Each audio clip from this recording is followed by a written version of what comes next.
Hello, welcome to this new video. This time I want to go over the different options that we see in Meraki AirMashal Wi-Fi functionality. And again, this video is specifically Meraki related, but we're going to be talking about the concept of wireless intrusion prevention system. So if you have another wireless technology such as Aruba or Extreme Networks or Cisco, they may call their wireless intrusion prevention system something else, not AirMashal.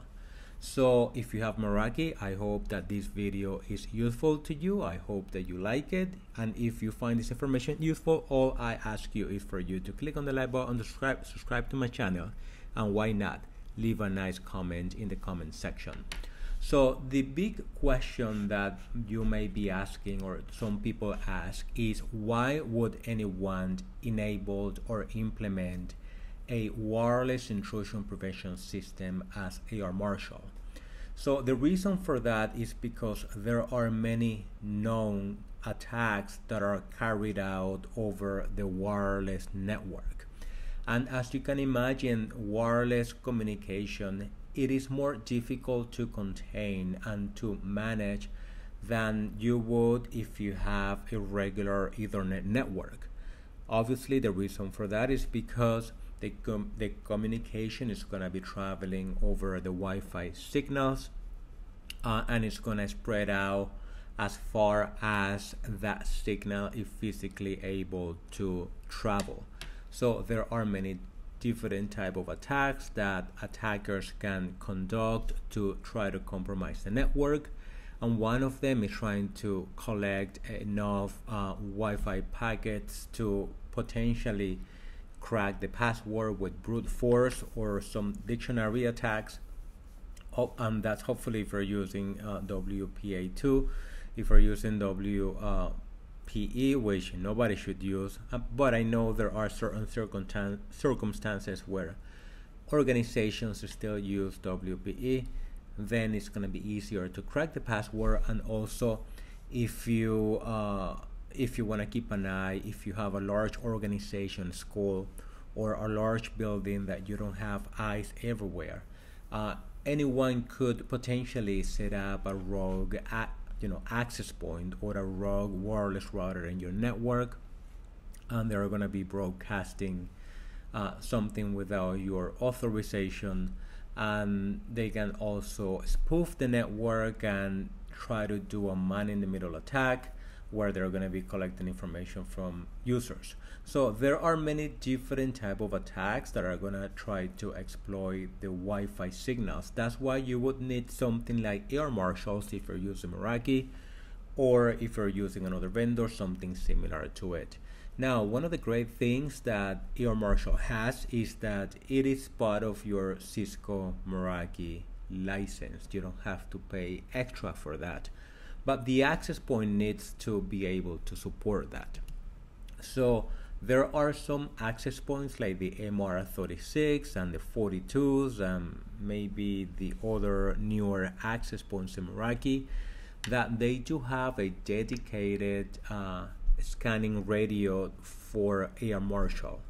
And you have a smaller access points like the MR, I forgot the small one, the MR, the little one, the 20 or whatever it was, that doesn't have that. So in that case, that access points, if you want to enable AirMashal, that access point is going to be switching between AirMashal and providing Wi-Fi services to clients.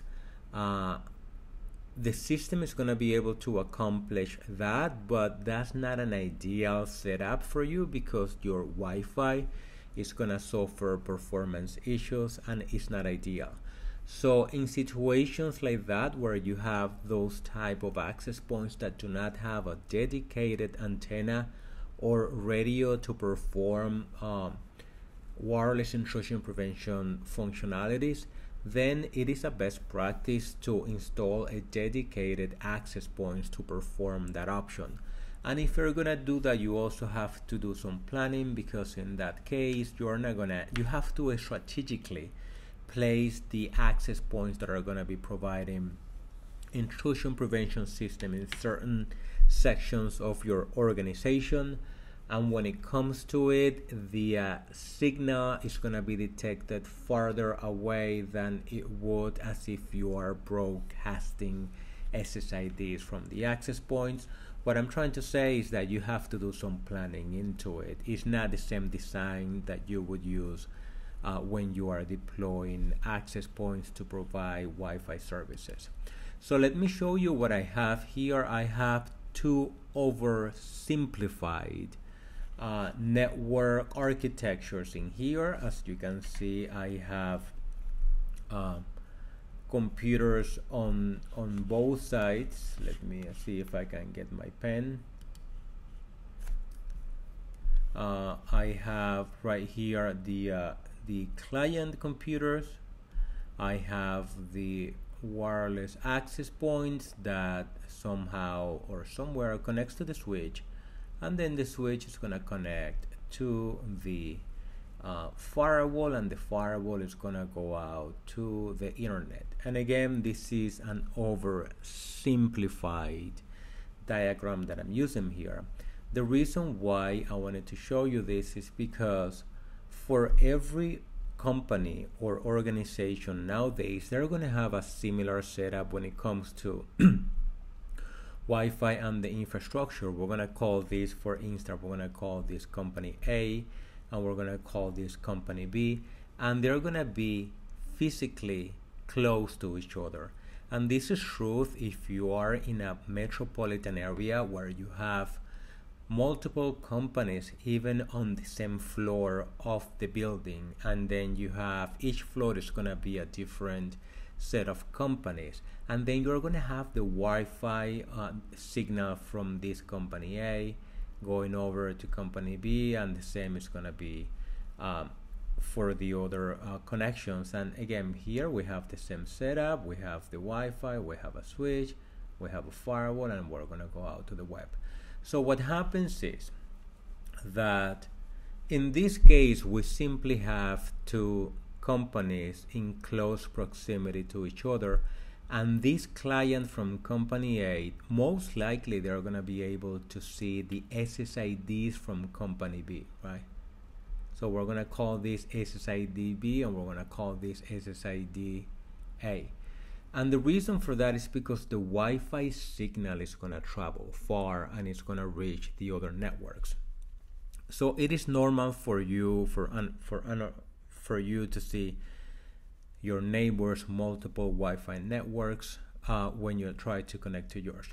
So what happens is this. What would happen if someone who doesn't like company A tries to set up an access point or a wireless router, and they named the SSID A, the same name as this? How are users going to be able to know whether this SSID really belongs to this organization or if it is a malicious SSID? That's why you would use a wireless intrusion prevention system, or in this case, AirMashal.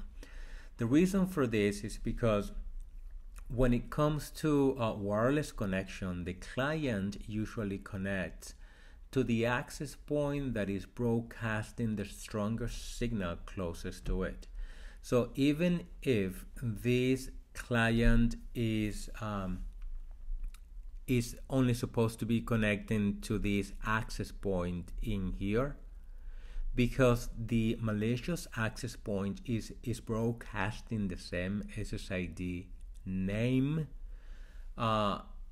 to this client here with a stronger signal, this client is going to choose that access point or that device to connect.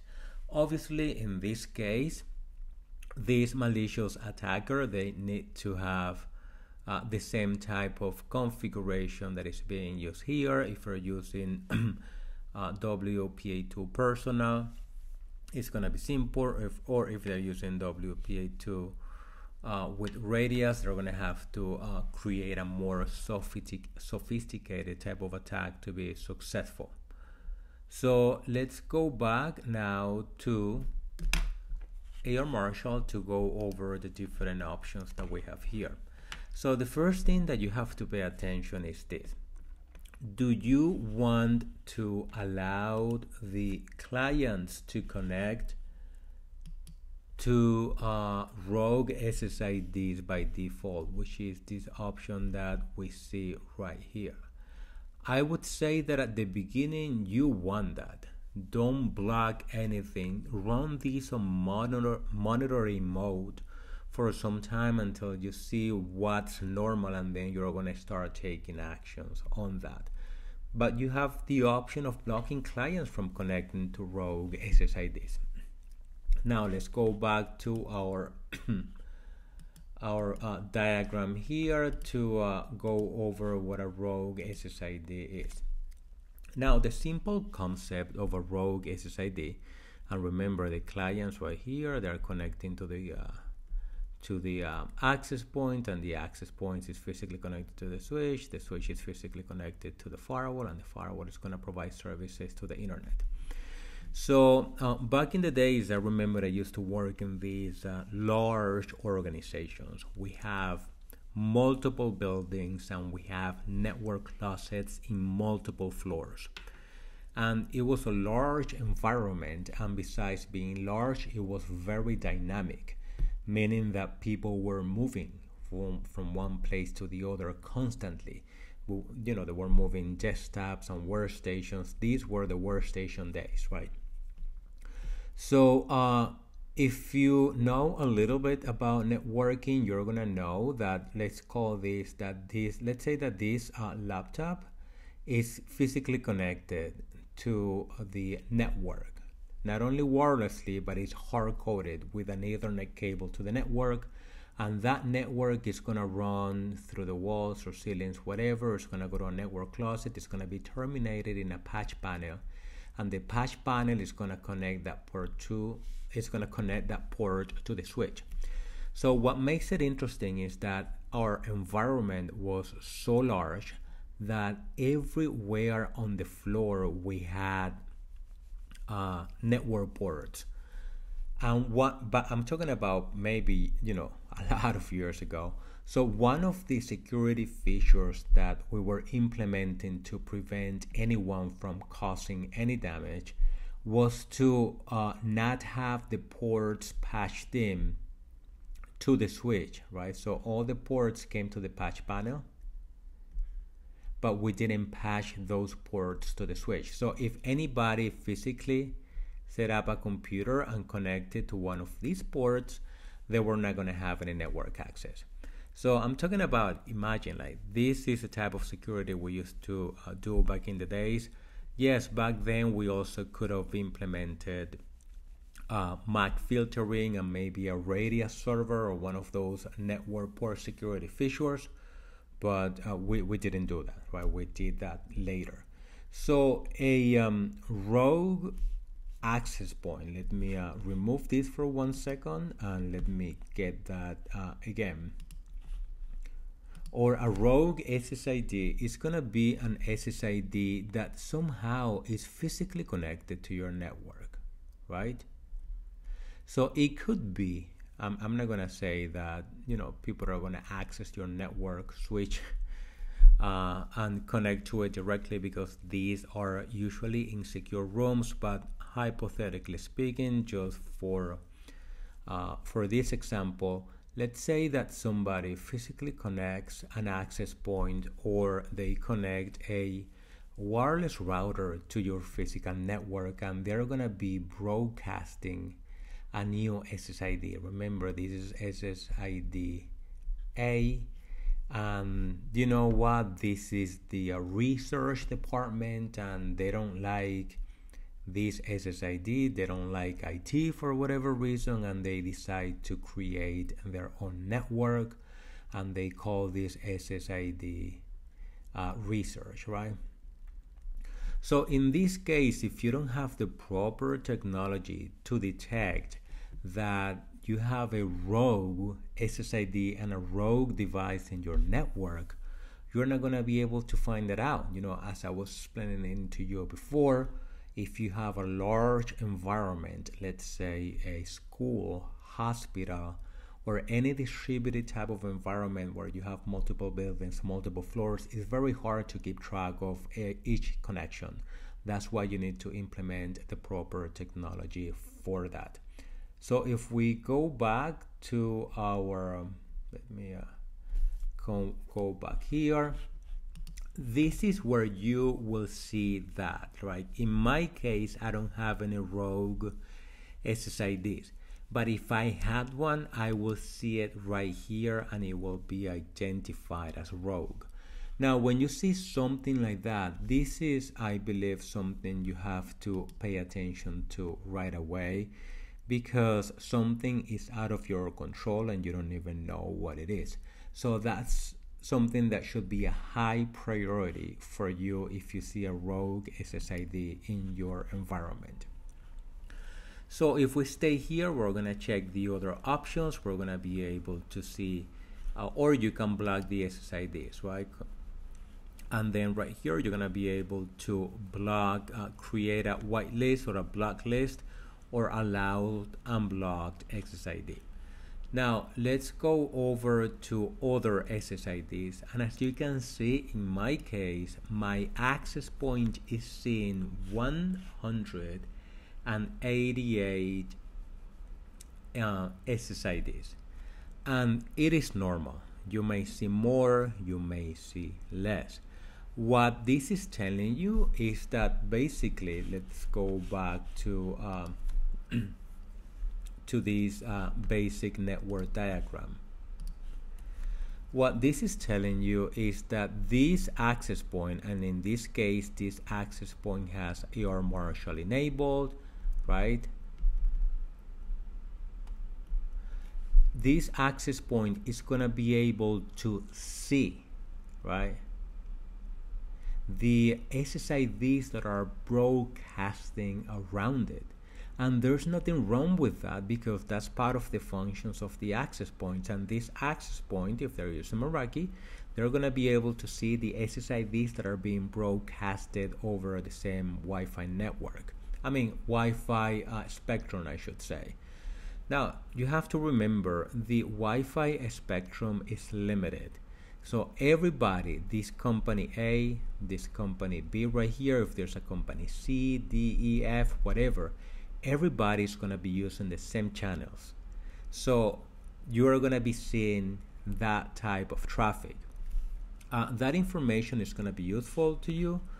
For many purposes, you're going to be able to maybe determine whether you want to switch or change a couple of channels. As you can see here, you have the channel options, and you know, based on this information, you're going to determine whether this is 2.4 or 5 gigahertz.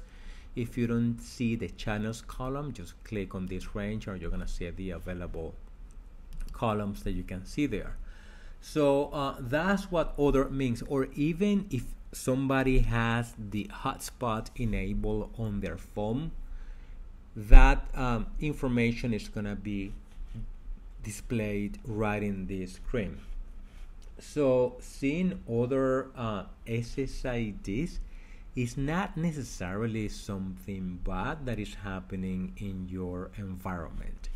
Now, the other thing that you should pay attention to, if you see it, I would say this is something that you have to react on right away. If you see a spoof entry in here, because if spoof means that either somebody is impersonating the SSID, or it is impersonating the MAC address of the access point. So that means that someone is really creating some type of malicious attack that you have to pay attention to. So I don't have any, but if I did, I would do the same thing that I have here. For instance, it's the same actions where I see other SSIDs. I would select it, and then I would go to edit, and then I would click on contain. So in this case, I have 135A. So I'm gonna by SSID. So you can do it by SSID or by BSSID, which I would recommend that you would do by BSSID if you are certain that that is not legitimate, because that's gonna block all the SSIDs coming off that BSSID. So if you do that, confirm, and then if we come here, you're gonna see that we have that entry right in here based on that BSSID. If I would have selected the SSID, that was gonna be here. So spoofs means something like get your ass off the chair and see what's going on. This is something you have to take very, very seriously if you see this in your configuration. And then the other option that we have here is malicious broadcast. And basically a malicious broadcast is a denial of service attack that is happening over the air to prevent clients from successfully connecting to your access points. Now, when you see malicious attacks, you have to analyze the information that you see, because it could be detected as malicious, but in reality may not be malicious at all, but rather a faulty access point or a faulty client, or maybe a device that is not working properly and it's sending different type of is sending malfunction packets that are being understood as malicious. So that's something to be alert about, but then, you know, like analyze the information that you are gonna see there. And then we have packet floods. And a packet floods pretty much are clients or access points that are sending an excessive number of packets over the Wi-Fi signal. It could, like packet floods and malicious broadcast could, you know, there's like a gray line in there, but that's something that is gonna help you have a much better Wi-Fi environment once you start acting on these alerts that you may see. Now, packets that are monitored and classified based on multiple categories, such as the beacon authentication frames, you are gonna see them here. And again, sometimes I've seen many entries under the packet floods, but it's just basically faulty wireless cards or corrupted wireless drivers that are causing that type of problem. So these are the reasons why you would like to implement AirMashal. As you can see here, right? Every organization is going to have a similar setup, and the Wi-Fi signals are going to travel to different places. Now, when you contained let me come back here, or block an SSID in this section as I have, it doesn't mean that you are blocking these clients from connecting to their own SSIDs. Let's say, hypothetically speaking, that you came to your AirMashal screen and that you are, remember this is SSID A and this is SSID B, and SSID B is visible here from this access point, and AirMashal, you said, you know what, I'm gonna block that SSID B. It doesn't mean that you are gonna disrupt this networking here and that clients are not gonna be able to connect to their Wi-Fi network. It basically means that your clients, those who are in close proximity and are seeing this, when they try to connect to that, they're not gonna be able to connect. So that's what you would do with AirMashal and how you're gonna be able to contain that configuration. Now, if this video was useful to you, if you believe that this was useful information, all I ask you is for you to click on the like button, subscribe to my channel, And why not? Leave a nice comment. I believe that's good karma, and what comes around goes around. Have an amazing rest of the day, and I will talk to you on the next video.